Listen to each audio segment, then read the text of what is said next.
Bon, alors, aujourd'hui, je suis là pour vous parler d'un sujet qui, je pense, vous intéresse tout particulièrement en ce moment, qui est le grand oral du baccalauréat et le grand oral spécifiquement en spémat. Pourquoi en spémat? Parce qu'à l'IFES, on fait des prépas scientifiques et on ouvre en particulier une MP2I, la prépa maths, physique, informatique pour tous les élèves alors, il y a Jérémy qui va nous rejoindre.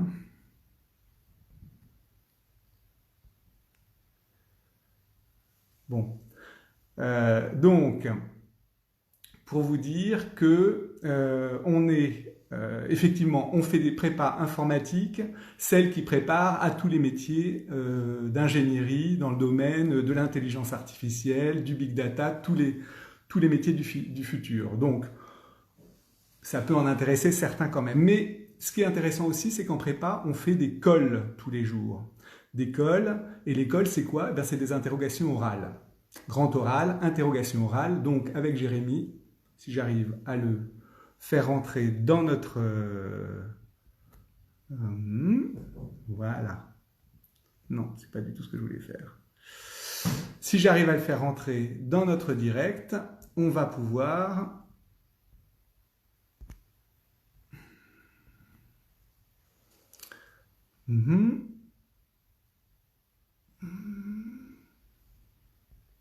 J'aimerais bien inviter Jérémy pour qu'il me rejoigne.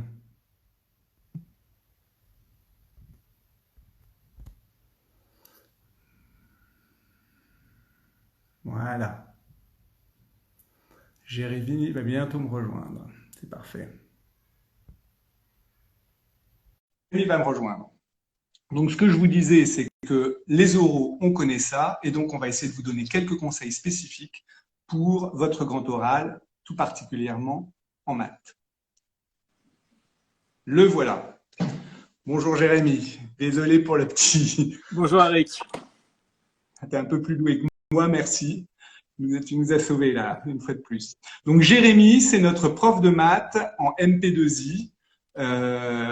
Et donc, il est le mieux à même pour vous donner quelques très très bons conseils pour vos oraux, pour votre grand oral du baccalauréat. Alors, je vous rappelle juste en 3 secondes, vous le savez déjà tous, un grand oral, c'est 20 minutes, 5 minutes, vous présentez-vous, 10 minutes d'interaction, donc de discussion avec le jury, hein, qui est formé de 2 personnes, dont, si vous vous présentez des maths, c'est un prof de maths, et 5 minutes pour présenter votre projet professionnel.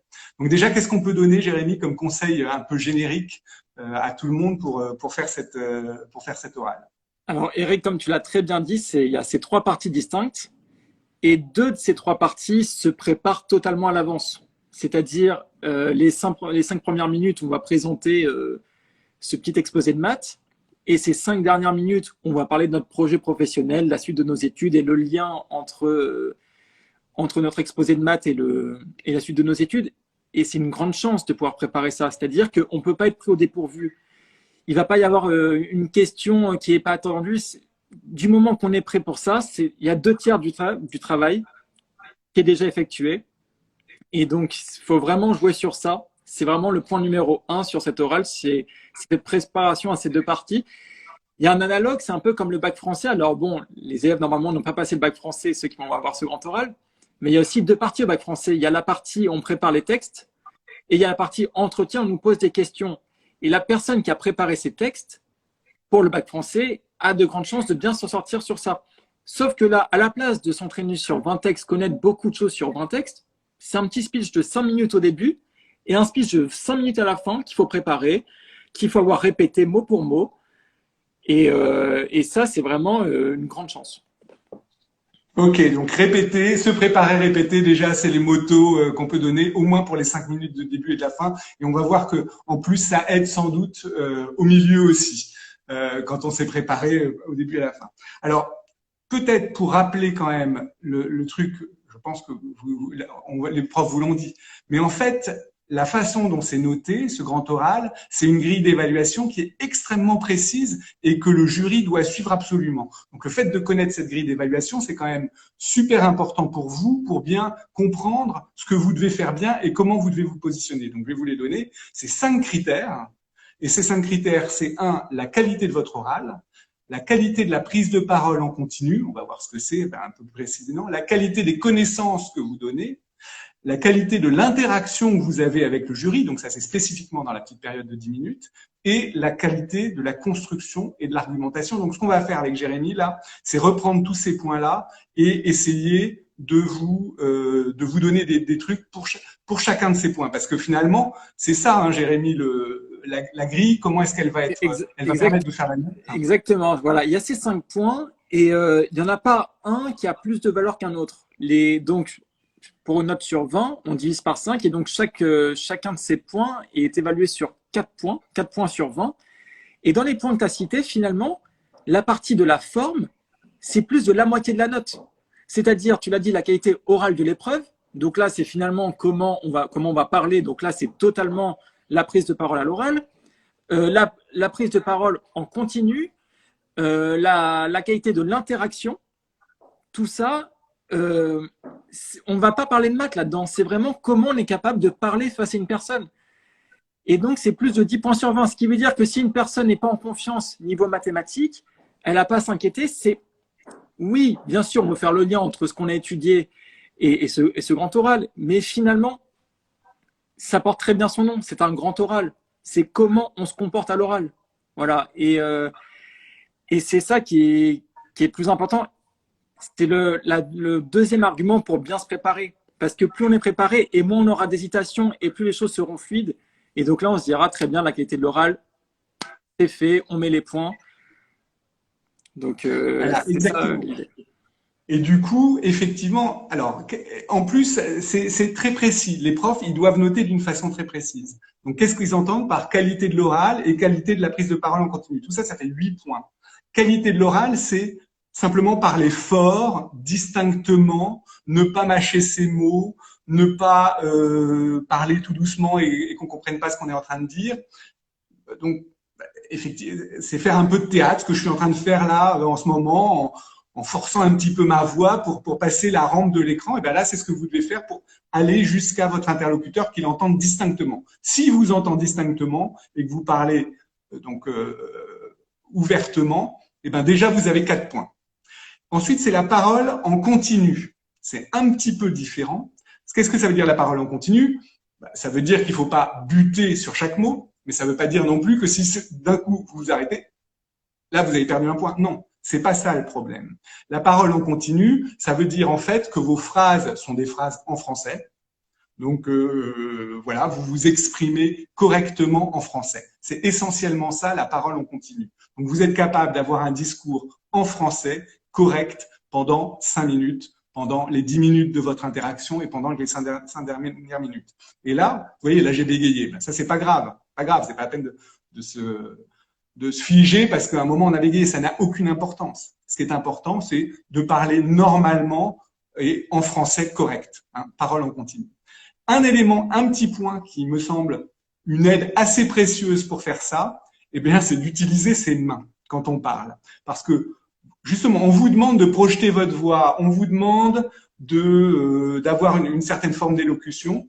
Et si vous êtes complètement figé, les mains derrière les dos ou les mains serrées, c'est plus compliqué en réalité. L'énergie, vous pouvez la retrouver dans vos mains. Et donc, en utilisant un petit peu vos mains, vous n'êtes pas obligé de la mettre à côté de votre visage comme je le fais maintenant parce que c'est à cause de l'écran. Hein. Mais si vous utilisez un peu vos mains, vous dégagez votre torse et donc vous parlez avec un petit peu tout votre corps, et ben vous allez voir que c'est beaucoup plus facile de parler intelligiblement hein, et de parler en continu, en français correct. Ça va beaucoup vous aider d'utiliser tout votre corps et vos mains pour le faire. Donc, n'hésitez pas. Et donc, c'est ce qu'on disait un peu au début. Il faut s'entraîner. Il faut s'entraîner comme on s'entraînerait pour une pièce de théâtre, en fait. C'est ça qui va vous donner vos 8 points. C'est que vous êtes en train de jouer le texte que vous avez à dire. Et c'est ça qui va vous aider aussi à le dire sans vous tromper, sans vous oublier, sans avoir le mur, le noir d'un coup et qui va vous permettre de le faire. Donc, voilà pour ces 2 premiers points. Ensuite, on rentre un peu dans le dur du sujet avec la qualité de la connaissance. Jérémy. La qualité de la connaissance, elle va s'évaluer à deux moments sur le texte qu'on va faire, le texte qu'on va présenter. Donc, c'est sûr que plus il est préparé, moins il y a de chances qu'on dise de choses fausses. Donc, d'une, vaut mieux passer devant un ami, mais aussi devant quelqu'un qui connaît le sujet, qui pourra confirmer que ce qu'on dit est vrai. Et ensuite, il y a la partie de l'échange. Et là, dans la partie de l'échange, on va également évaluer nos connaissances. Ce qui veut dire que ce qui est attendu finalement, c'est plutôt dire des choses qui sont vraies. Alors évidemment, ça semble logique, mais les gens, surtout quand on est stressé, quand on est un oral comme ça, on croit qu'il faut absolument répondre. Ce qu'on attend en science principalement, c'est avoir une certaine... on aime un peu l'honnêteté intellectuelle. On ne peut pas tout savoir. Mais voilà, on essaie de dire des choses qui sont vraies aussi. Vous m'avez posé une question, j'ai des connaissances, comment je peux répondre? Peut-être ça va répondre à votre question, peut-être que non, mais j'essaie de mobiliser le plus possible les connaissances. Et c'est aussi ça la qualité de la connaissance. C'est voir à quel point on est capable de dire des choses qui sont vraies, même si ce n'est pas exactement ce qui est attendu. Et c'est comme ça plus tard. Je le répète, on ne peut pas tout savoir, mais on attend une honnêteté intellectuelle. Ça, c'est sur la partie où il n'y a pas de préparation. Sur la partie préparation, bah là, encore une fois, il faut en profiter. Et c'est là où il faut maximiser les choses, maximiser le nombre de points de choses qui sont vraies. Et pour qu'à la fin, quand le jury va faire le compte-rendu, il se dira, OK, cette personne a dit tant de choses scientifiques qui sont vraies. Et si on a dit beaucoup de choses scientifiques en question dans la partie de préparation, dans la partie où on présente l'exposé, même si après c'est un peu friable, c'est pas si grave parce que majoritairement, on a montré qu'on avait des connaissances. Ok, alors donc connaissance et ensuite interaction et argumentation. Donc c'est les derniers points du barème. Et ces points-là, ils sont essentiellement finalement dans la partie de 10 minutes où bah là, on ne sait pas ce qui va se passer. Donc c'est un tout petit peu, ça paraît un tout petit peu plus compliqué. Donc déjà, un premier, alors il y a plusieurs trucs là pour préparer cette partie de 10 minutes. La première, c'est en termes toujours de façon de s'exprimer et de se présenter. Donc il s'agit, ce qu'ils veulent voir, c'est que justement vous interagissez. Comment est-ce qu'on interagit? La première façon de faire, c'est de reformuler la question. On vous pose une question, plutôt que de rester en train de se dire zut, qu'est-ce que je vais raconter? Première chose, on reprend la parole en disant, donc je sais pas, la question ça peut être très bien, vous avez parlé de pi dans votre exposé, qu'est-ce que c'est que pi pour vous? Oups, vous attendiez pas à cette question. Première chose à faire, monsieur, vous me demandez qu'est-ce que pi pour moi? Donc là, déjà, vous avez repris la parole, vous avez interagi, vous avez montré que vous avez écouté la question. Vous avez tous les points sur cette dernière partie. Ça ne vous a rien coûté. Hein, vous n'avez rien eu à dire. Vous avez juste à répéter, à reformuler la question en changeant le vous par le je et c'est tout. Et donc ça, c'est un très bon élément pour démarrer l'interaction. En plus, ça vous donne quelques secondes pour réfléchir à ce que vous allez dire. Hein, puisque et donc ça vous permet de relancer la machine. Donc ça, c'est un élément qui est un bon élément pour montrer qu'il y a de l'interaction et pour la générer naturellement et pour vous faire gagner du temps en plus. Deuxième point qui est important dans cette partie, donc et même dans les premières parties, dans toutes les parties, c'est montrer que vous êtes construit, que vous argumentez, que vous êtes construit dans votre argumentation. Pour ça, la façon la plus facile, c'est de montrer la structure que vous dites. Donc, vous dites premièrement, je vais vous parler de ça. Deuxièmement, donc la structure, vous l'explicitez complètement et c'est une bonne façon de montrer que vous êtes argumenté, même si les trucs n'ont rien à voir les uns avec les autres, simplement en mettant de la structure formelle, premièrement, deuxièmement, petit a, petit b, vous montrez que vous êtes structuré et donc vous gagnez ces points de structuration, d'argumentation. Donc c'est une bonne façon de gagner les points en plus de ça. Donc c'est facile à faire dans la première partie, hein, puisque là vous avez construit. Et d'ailleurs, je voudrais revenir sur cet aspect-là. Vous avez la partie de préparation. La partie de préparation, elle est super importante. Il faut que vous marquiez sur votre papier les différentes parties, donc en points. Je vais parler de ça, de ça. Très simplement, les parties que vous allez développer, de façon à ce que si vous avez un trou, vous puissiez vous référer à votre papier et que vous trouviez où vous en êtes et donc ça vous rappelle ce que vous avez à dire. Et puis, d'ailleurs, vous pouvez revenir dessus si vous êtes perdu. Vous revenez, j'étais en train de vous dire ce point-là, et là, ça va redémarrer. C'est une façon de gérer son stress, de pouvoir se répéter. Pas grave de se répéter. Faut pas bégayer complètement, mais c'est pas grave de se répéter. Je reviens là-dessus. Ça vous permet de reprendre une respiration et d'avancer dans votre oral parce que vous étiez bloqué à un moment. Deuxième petit point sur l'échange. À mon avis, Jérémy a plus de choses à vous raconter sur l'échange. Exactement. Sur l'échange, pour pas que ça soit un long moment difficile à subir, il faut pas tout donner en fait sur la partie de préparation, sur la partie des 5 minutes. Ce qui est bien, c'est d'en garder un peu, de faire des recherches complémentaires en plus de son exposé, connaître des choses en plus et à un moment les sortir. Alors attention, il faut quand même qu'il y ait un lien avec ce dont on parle. Mais normalement, le jury va vous parler de choses en lien avec votre exposé. Donc, si vous avez quelque chose de proche de préparer, vous pourrez le sortir. Le jury se dira « Ah oui, il y a une vraie interactivité, il y a une vraie… la personne est capable de rebondir sur le sujet alors que ce n'était pas ce qu'elle avait préparé, alors qu'en fait, vous l'aviez préparé. » Donc, il faut en garder un peu et ça fera… en fait, ça sera encore plus mis en valeur que si c'était dit dans l'exposé. Donc, n'hésitez pas à garder 2-3 points. Moi, je sais que personnellement, à mon oral de français, quand j'étais en première, il y avait des points comme ça où je faisais croire, on parlait de quelque chose, je me disais « Ah, mais oui, mais ça me rappelle ça », comme si c'était naturel, alors que c'est totalement préparé. Et donc ça, c'est les choses qui démarquent. Et en plus, ça fait gagner du temps. Donc là, donc tout ça, voilà. Il faut préparer un truc en plus pour cette partie d'échange qu'on cache et au bon moment, on le sort. Et alors, petit truc en plus, non seulement vous l'avez préparé en plus, mais comme si vous avez à gérer un petit peu de stress, moi, je vous conseille de l'écrire dans votre préparation. Sur votre feuille de préparation, vous avez marqué le plan de ce que vous allez raconter. Et puis, en plus, vous notez les petits points que vous avez préparés en plus pour pouvoir les ressortir au moment de l'échange. Et tant pis si ça n'a pas vraiment de rapport à la question, il faut faire une petite entourloupe pour le raccrocher à la question, mais il cherche à avoir votre connaissance. Donc, si vous amenez de la connaissance, vous amenez un petit théorème, un petit truc qui est en rapport avec ce que vous avez raconté, là, vous gagnez vraiment beaucoup de points. Et donc, petit truc, le noter sur votre papier d'échange, de même que vous avez intérêt à noter aussi le plan des 5 dernières minutes, puisque les 5 dernières minutes, vous allez entre guillemets, les réciter comme les 5 premières. Vous avez tout préparé, c'est aussi structuré, il y a aussi une première partie, une deuxième partie, il y a un tout petit lien qui est fait avec ce que vous avez présenté en première partie.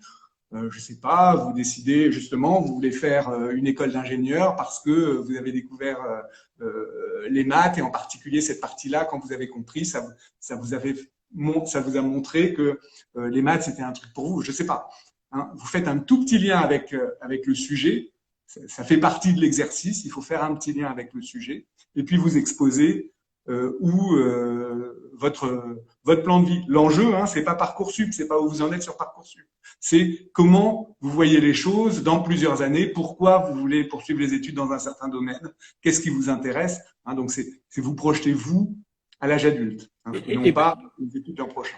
Si je peux revenir sur ce point, je sais que quand on est au lycée, on pense toujours qu'on doit faire des réponses qui vont faire plaisir aux profs. Donc, par exemple, si c'est un prof de maths, ça sert à rien de faire croire qu'on veut faire une école d'ingénieur si c'est pas ce qu'on veut faire. Ça sert à rien de dire qu'on est passionné par ça. Au contraire, les profs aiment les gens qui ont des passions. Et plus ils vont sentir que vous êtes honnête dans ce que vous dites, plus ils vont vraiment sentir que vous êtes entier et plus ce sera apprécié. Alors évidemment, comme tu l'as dit Eric, à un moment, il faut dire que l'exposé qui a été présenté a un petit lien, un lien avec le futur. Mais ce futur, c'est pas forcément faire des maths, faire de l'histoire. Et plus vous serez honnête, et je vous assure que plus ce sera apprécié. Et entraînez-vous sur, en effet, quel est ce fameux petit lien quand même qu'il pourrait y avoir. Ça, peut-être, s'il n'y en a pas, sait-on jamais, vous inventez une belle histoire. Mais juste sur cette partie, le reste, soyez vous-même et ça sera vraiment apprécié.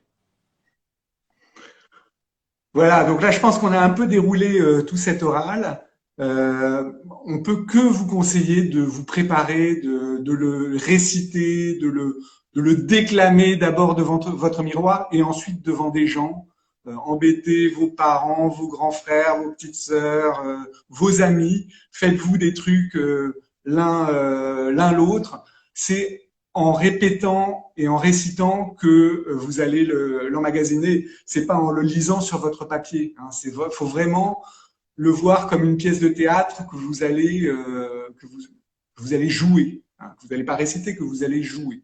Et donc ce jeu, il faut le préparer. C'est pas sur place qu'il va venir d'un seul coup. Et surtout si vous êtes timide. Plus vous êtes timide, plus il faut vous mettre dans une situation où vous êtes en train de jouer une pièce de théâtre. Même si cette pièce de théâtre, comme le dit Jérémy, il faut que vous soyez entier et vous-même à l'intérieur, qu'il y ait quelque chose de vous qui sortent, mais malgré tout, c'est une pièce de théâtre. Vous êtes en situation devant un jury, c'est voilà, vous vous Et, montrez tel que et, montrez plus que vous l'êtes. et puis surtout, il peut y avoir des problèmes qu'on ne soupçonne pas. C'est-à-dire qu'au lycée, il y a très peu d'exercices, en effet, à l'oral, où on doit s'exprimer devant tout le monde. Et peut-être que la personne ne le sait pas, mais le jour où elle va parler, elle va se toucher le visage, elle va parler bas, elle va mettre sa main dans sa poche. Et c'est en faisant un entraînement qu'on va lui faire ces remarques. Et donc, cette personne va prendre conscience de ceci et fera de moins en moins de choses dans le genre. D'où l'intérêt, en effet, de cette préparation. Moi, je vois en ce moment, je fais passer des oraux et j'ai des élèves qui découvrent des problèmes qu'ils ne connaissaient pas. Exactement, comme je viens de le dire, ils mettent la main dans la poche et puis on leur dit. Et la fois d'après, ils ne le font plus. Ils ne savaient pas, ils s'en rendaient même pas compte. Et puis après, la fois d'après, c'est bien mieux. D'où, et il suffit de très peu d'entraînement, mais c'est nécessaire. C'est vraiment nécessaire. Ok, ben merci Jérémy. Certains des gens qui nous regardent te retrouveront peut-être l'an prochain comme J'espère. prof de maths. Hein. Ce qui est différent en prépa par rapport au lycée, c'est en particulier parce qu'on prépare les oraux. Il y a des oraux toutes les semaines. Et donc, ça fait partie des éléments qu'on regarde. Hein. Bon, alors, c'est des oraux pour le coup techniques où on résout des exercices, mais c'est des oraux où on s'exprime et où on doit se présenter. Et donc, être capable de se présenter, c'est vraiment partie des choses qu'on doit savoir faire dans la vie. Hein. D'où l'intérêt de ce grand oral, d'ailleurs, en Ouais. maths. Donc, à bientôt Jérémy, à bientôt à tous. À bientôt, Eric. Merci. À Au bientôt. revoir. Au revoir.